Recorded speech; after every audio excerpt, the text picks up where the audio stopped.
Sheikh, we know that the Prophet ﷺ said not to prevent our women folk from going to the Masjid. But I came across a narration where Aisha radiallahu anha said, if the Prophet knew what the women were doing, then he would stop them from going to the Masjid. And nowadays, there are a lot of masajid where they do not have a proper barrier between men's and women's section, if any a barrier at all, where the women is completely unseen. They're most likely seen by the men. So can we or prevent our women folk from going to the masjid, or can the masjid committee prevent women from coming to their masjid? Barakallahu feek. Ufikum barakallah. First of all, akhi, what Mother Aisha said was not a rejection of the Prophet's instruction, sallallahu alaihi wasallam. Do not prevent women from attending prayers in the masjid. That is what the Prophet said, alayhi wasallam. Do not. So when she said, had the Prophet seen what the women are doing today, he would have prevented them, is not a rejection. Rather, it is a form of showing her grief of what the women are doing at her era compared to what they used to do at the time of the Prophet ﷺ.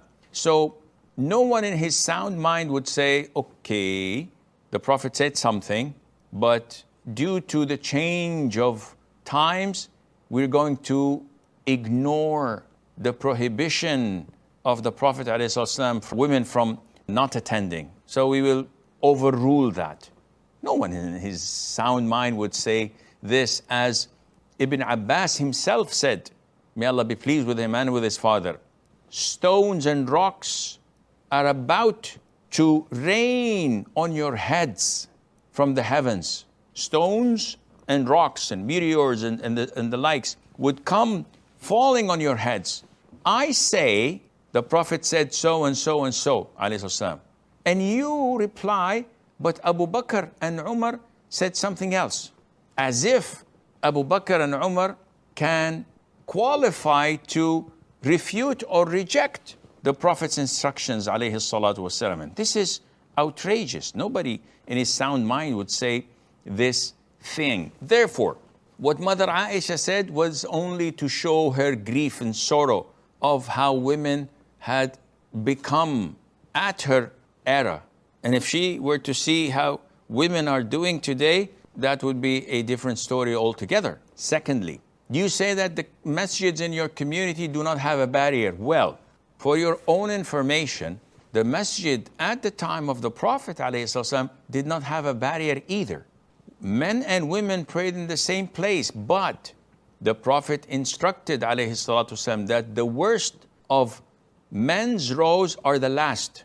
So the men should be way up front. And the worst of women's rows are the first. So the men should be at the back, keeping as much gap and space between men and women so that they would not interact or be able to see one another and to prevent fitna. So the issue of barrier or having a chamber or a wall, all of this is not part of the Sunnah. If a community would introduce this, just because some of the women may not be properly covered, some of the men may not be righteous and pious enough to lower their gaze to protect the women, this is okay, this is fine. But it is not something part of Islam or part of the masjids that we say we have to introduce. So coming to your question, Salihin, can we or can the committee or the board of the masjid prevent them? The answer is totally no. Totally haram, totally prohibited.